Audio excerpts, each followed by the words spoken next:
5, 4, 3, 2, 1. What's up, guys, and welcome to another episode of Inside You, the college sports podcast. I'm your host, Xavier, and we are back. It is Wednesday, November 28th, 2018. Another huge midweek episode of Inside You. Lots of college sports to get excited about right now. Obviously, the ACC Big Ten Challenge, what everyone wants to talk about right now in college basketball, and we'll conclude this episode with breaking down this weekend's top group of 5 college football champions games. So let's get right into it. First things first, as always, I was right and I was wrong. I was right that Nevada would defeat Loyola Chicago. Final score there 79-65.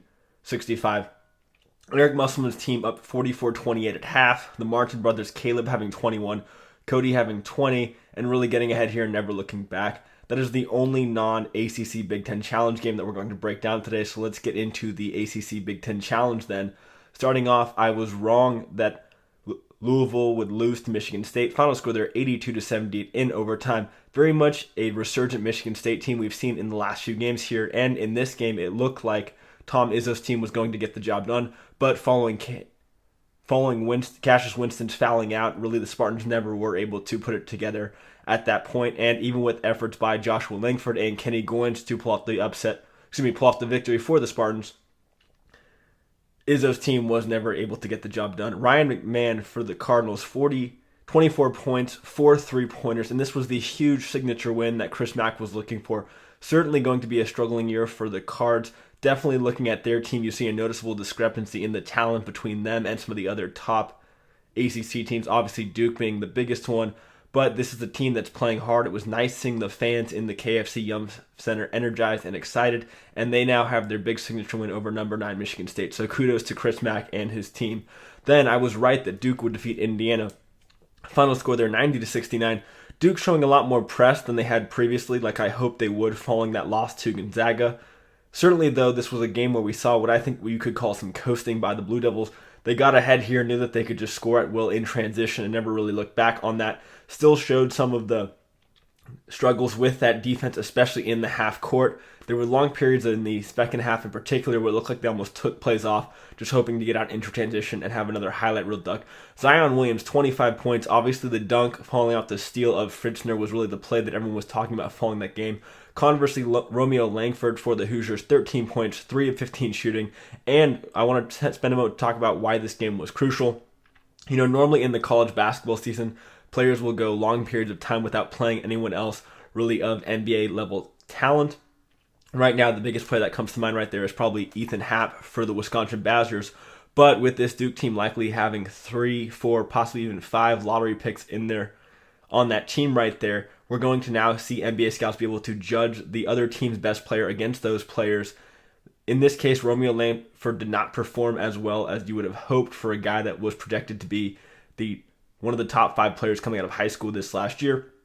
Conversely, obviously, Rui Hachimura doing a great job to improve his draft stock with his 20-point performance against the Blue Devils in the Maui Invitational. So, really interesting to see. I think going out of this game, we're going to continue to see the Blue Devils really probably favored in just about every game they play the rest of the season.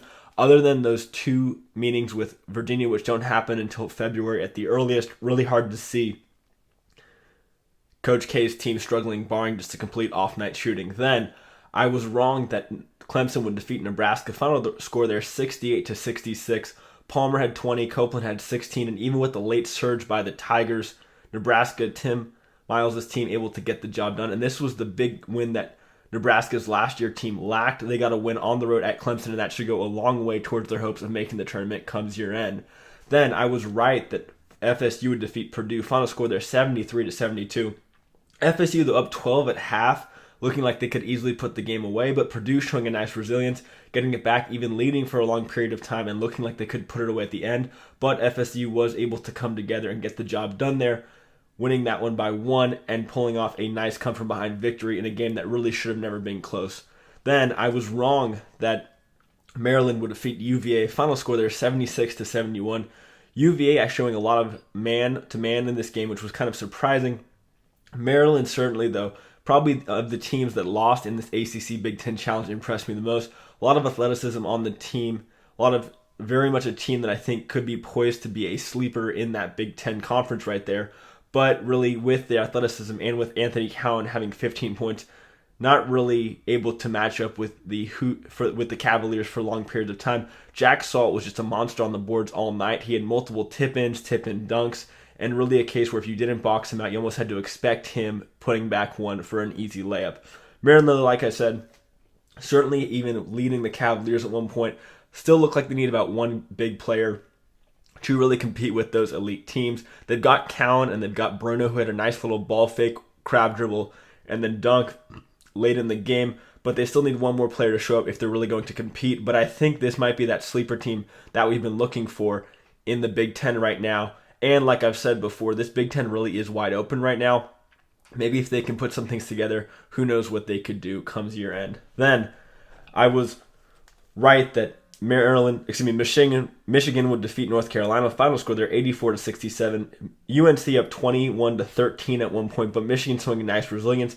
They kicked it to 39-35 at half, and with this new Michigan team showing that fast style, they like to get out into transition. Bradzinski likes to shoot threes. Jordan Poole likes to get out and lead the break. And this is a different Jim Bailey team than we were used to seeing last season, showing that they can really run with anybody. And with this game, with this victory over the Tar Heels and their victory a couple of weeks ago over Villanova, certainly right there in probably the top 4 or 5 teams right now in the country. Then finally, I was wrong that Ohio State would defeat Syracuse. Final score there 72-62. Ohio State early on was able to exploit some of the weaknesses in Jim Boeheim's team's zone. They had a nice little backdoor dunk early on, but following some adjustments made by Boeheim, that zone really tightened up. Tyus battled 20 points and a huge three, which in my opinion broke the game open for the Orange. And with that, they got a nice road victory after a less than impressive performance in the 2K Empire Classic a couple of weeks ago. 4-4 on the picks for the last few days, and just like the ACC Big Ten Challenge, I finished 500. So that moves us along to my Heisman Trophy picks. Heisman ballots due December 3rd, which means this will be the last official ranking before the ballots are due next Monday. No surprise, Tua Tagovailoa in first. They're 12-0. He had 6 touchdowns for the weekend, 5 through the air for 324 yards and 1 running. And it was interesting because for the first time all season, following Kyler Murray's performance on Friday night against West Virginia, again, 3 touchdowns to 1 interception passing, 364 yards, and the real impressive stat, 1 touchdown and 114 yards on the ground. He accounted for 4 after that crazy scoring victory over West Virginia at West Virginia. It looked like Murray finally might have done enough to overtake Tua, but then Tua went out and said, "Oh, Kyler, you think that's cool? Check this out," and put up 6 touchdowns against Auburn in the Iron Bowl. So going into this weekend, barring just an absolute collapse by Tagovailoa, assuming he continues to play like he has all season, probably going to be the Heisman Trophy winner there. And the real story now is who gets that 3rd finalist spot. Obviously, it probably comes down to either Dwayne Haskins, the Ohio State quarterback, or Will Grier. Haskins 11-1, having a huge win over the number 4 ranked Michigan team and the number 1 defense in the country, 6 touchdowns and 369 yards. And looking at that performance, really probably the most impressive performance of the weekend of these 3 quarterbacks. Now, comparing Grier and Haskins, Ohio State 11-1, West Virginia 10-2. Both of these guys had games where they looked out of sorts. Haskins against Purdue, Grier against Iowa State. But Grier also struggled against Kansas, and more importantly, he does have 2 losses on his record. So looking at those combined records and just the performances last week, and while both were impressive, Haskins getting the job done and doing it against the number 1 defense in the country. Conversely, the Sooners having one of the most lauded defenses in the country for how bad they have played compared to their offense. And so for that reason, I think Dwayne gets the number 3 spot there. So go looking at this weekend, the last opportunities for these guys to really impress. Tua Tagovailoa taking on the number 4 Georgia Bulldogs. Certainly going to be an interesting game, a fun game, a rematch of not only last year's college football, a rematch of last year's college football playoff championship game there. A lot of emotion on both sides. Kyler Murray taking on the number 14 Texas team, a game that they lost earlier in the season, 45-48. They're going to be coming out in a vengeance, looking to not only win the Big 12 championship, but also assure themselves of a spot in the college football playoff. And then Ohio State taking on number 21 Northwestern. So All three of these guys have one last opportunity to try and improve their stock among Heisman voters, but barring an absolute meltdown by Tagovailoa, it's hard to see him not winning the trophy there. So that moves us along to the top stories in college sports right now. Obviously, last night, the second to last college football playoff rankings came out before Selection Sunday this Sunday. No surprise, the top four: Alabama, Clemson, Notre Dame, Georgia. Then 5 was Oklahoma, 6 Ohio State. And this is now the situation we're in, where that top four, obviously Alabama and Georgia, play each other this weekend. Everyone said, well, what if Alabama wins? They likely, like last season, receive the unequivocally better tag, still end up making the playoff as the 4 team. And again, the Big Ten and Big 12, and Pac-12 for that matter, will be shut out of the playoff. However, we also have to consider the situation where what if Alabama wins, but for whatever reason, Oklahoma and Ohio State were to both lose? I've said it before, Northwestern is not a team that the Buckeyes want to sleep on. They've shown a lot of resilience this year, overcome a lot of adversity. This might just be the right time for them to catch this Buckeyes team. The Sooners, on the other hand, have had a notoriously bad defense all year long. They've already lost to the Longhorns. The Longhorns really know they're not going to the college football playoff. They're just playing this one for pride and the shot of finally getting their first Big 12 championship here. So, if they were to lose, who ends up taking that number 4 seed? Assuming Georgia's blown out by the Crimson Tide, I don't see them working their way back in there, which then leaves us number 7, Michigan, number 8, UCF, and number 9, Georgia. Now, even if UCF were to win out, given that Mackenzie Milton is done for the year with the unfortunate season-ending and possibly even career-ending injury he suffered against South Florida this last weekend, I just don't see the committee giving them the nod. That then makes you wonder whether a 2-loss Michigan or a 2-loss Georgia should work their way into the playoff. Obviously, if the Bulldogs get blown out, even though their only 2 losses would be to a number 1 ranked Alabama and a number 10 LSU, hard to see them getting in there. So then that leads us to whether a 10-2 Michigan team, which up until this last weekend had the number 1 defense in the nation and has losses to number 3 Notre Dame and number 6 Ohio State, gets the nod there. Most likely what I see happening is the Wolverines, in fact, finding their way into the playoff against all odds. Obviously, if Georgia were to lose in a very controversial and close manner to Alabama, there's a chance they retain that number 4 ranking, because when you look past those initial 9-10 teams, then you've got Florida at 9-3, LSU at 9-3, and Washington at 9-3. Washington realistically has no shot of making the playoff. LSU is certainly questionable. They've lost 2 in just the last few weeks, getting starched by Alabama and then losing a 74-72 affair to A&M last season. And then Florida, even with their win over Florida State and ending the Seminoles bull streak, I just don't see them working their way into the playoff, with losses to Kentucky.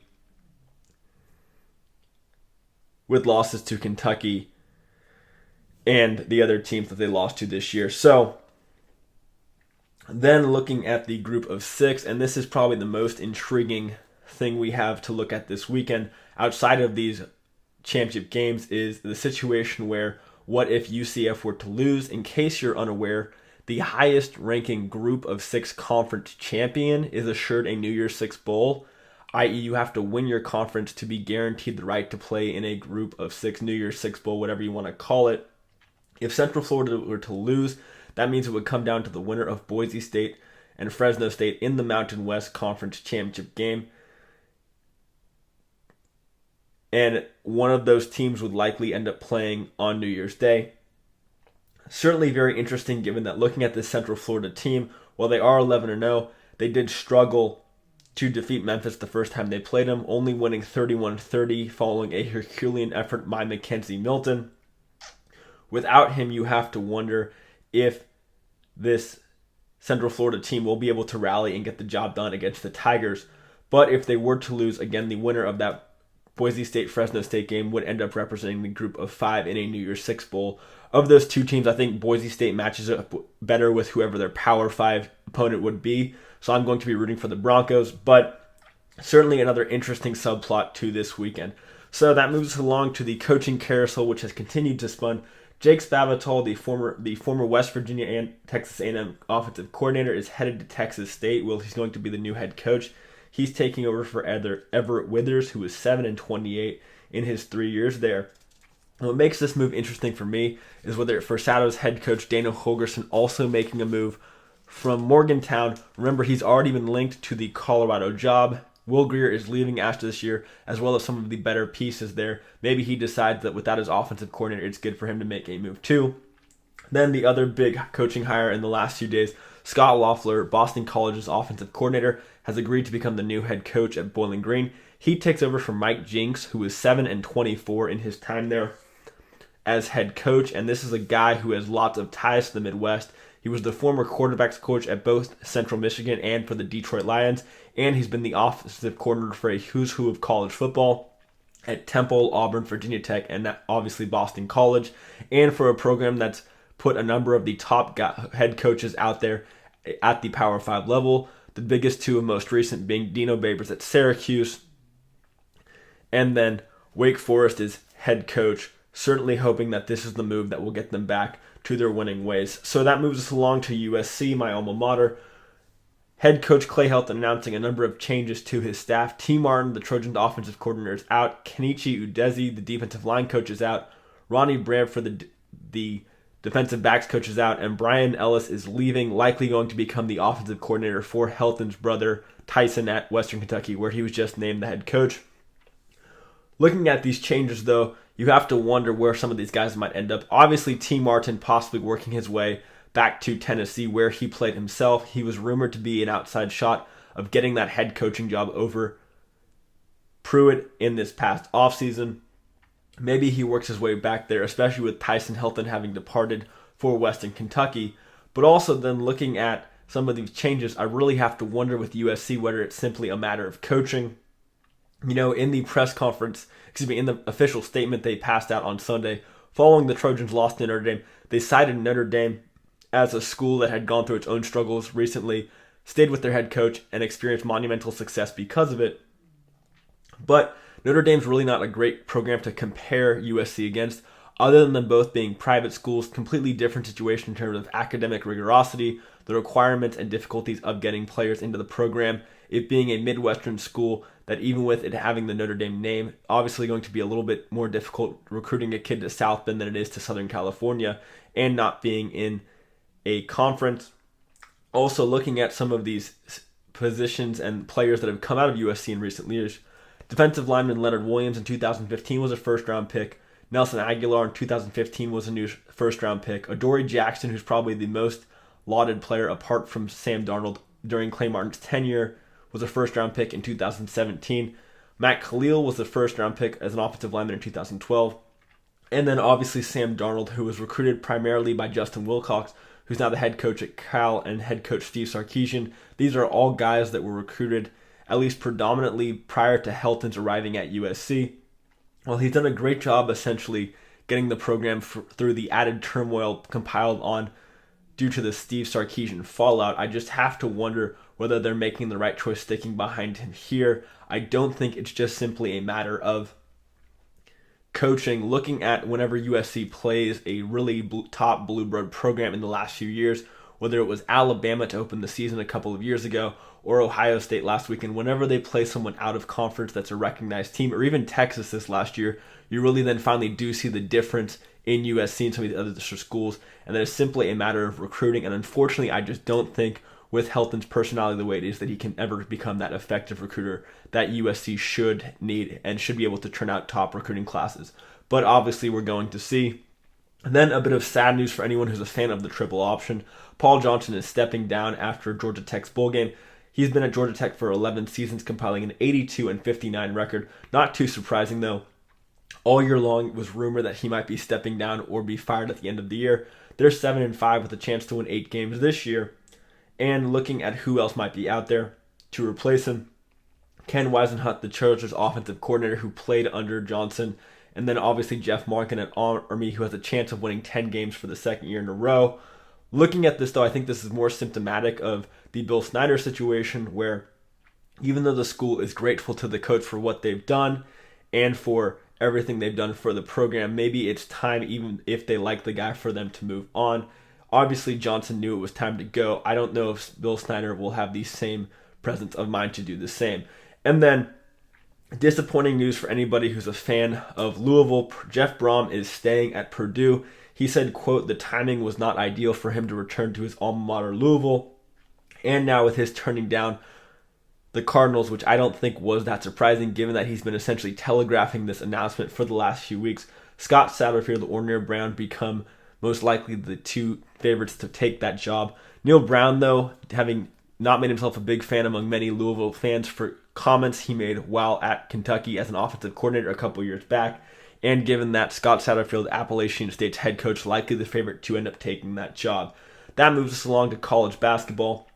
Coach K, following Duke's loss to Gonzaga in the Maui Invitational, coming out and essentially chiding Duke's fans for overblown expectations, essentially saying that these were a bunch of 19-year-old kids who were struggling to adjust to the college basketball game and that they shouldn't put such high expectations on this team. Looking at Duke's schedule, though, many of these expectations are correct. I mean, it's hard to see them, like I said earlier, not being favored in any of their games going forward, except possibly when they travel to Virginia. And that game's not until February. Between now and then, they could go a long way towards improving their defensive deficiencies and really smoothing out their press full court and just kind of figuring out their roles for each other on the floor. Also, these comments by Coach K for me are a little bit disingenuous, given that this is the same guy who signed off on a documentary called Earn Everything, which essentially gives us an inside look into Duke's program, and we see advertised for 19 times a day on ESPN. So if anyone's done anything to essentially blow up these overhyped expectations, it's Coach K himself. So that moves us along to college basketball and previewing this weekend's top games. Friday night, we've got Michigan State traveling to Rutgers. Michigan State coming off a tough loss to Louisville. Rutgers beating Miami in a close game. Certainly, this one could get a lot closer than expected. The Spartans, while they've played better recently, have still been up and down, but I think Tom Izzo's team gets the job done there. Then also on Friday, Mississippi State traveling to Dayton. Dayton coming off losses to Virginia and Oklahoma, but they pushed UVA to the brink. They showed a lot of holes in UVA's zone defense. Michigan State, on the other hand, this was their first real road test. They're 5-1, and I think the Flyers pull off the upset here. Then also Friday, we've got Wisconsin traveling to Iowa in Big Ten play. Wisconsin beating NC State 79-75. Iowa beating Pitt 69-68. Both these teams do the same thing. They're really about ball control, playing their speed, not forcing things, making their team kind of bend to their will. But I think Wisconsin with Ethan Happ is just going to be able to do a little bit more of an advanced style of play than the Hawkeyes here in Jordan Bohannon. So I've got the Badgers winning that game. Then on Saturday, we've got Purdue traveling to Michigan. Purdue losing to Florida State, but showing good resilience in the loss. Michigan beating UNC, though, and really that Michigan victory over UNC just showed that Michigan's at a different level here, and Jim Boeheim's team should have no trouble pulling off the victory there. Then Penn State traveling to Maryland. Penn State coming off an upset of number 16 Virginia Tech. Final score there 63-62.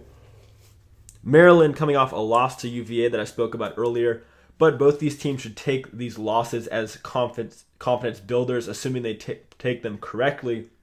Penn State winning at home over a very good Virginia Tech team. Maryland really pushing the Cavaliers to the brink and having their opportunities to at least make that score a little more competitive towards the end there. For that reason, I take this Terrapins team. I think they're going to come out motivated after the loss, realize how good they are, and get the job done. Then Stanford traveling to Kansas. Kansas beating Tennessee, one of the other top SEC teams, 87-81. Stanford, they're 4-3. Certainly better than expected given that they lost Reed Travis to Kentucky. But Kansas is just on another level here, and they should have no problem getting the job done. Then on Sunday, we've got Minnesota traveling to Ohio State. Pitino's team losing to Boston College 68-56. Ohio State losing to Syracuse 72-62. And watching these two teams recently, I can just tell you that Ohio State's slightly further along. Similar situation to Wisconsin and Iowa, where both teams look to do a lot of the same things, but the Buckeyes are just a little bit better at this point. And then on Monday night, another huge Big Ten showdown, Iowa traveling to Michigan State. And here I just think the combination of Winston, Langford, and Goins is going to outdo Jordan Bohannon. They should get the job done there. And then lastly, one last game, Rutgers traveling to Wisconsin, and I think Ethan Happ is going to have a huge game here, leading the Badgers to victory.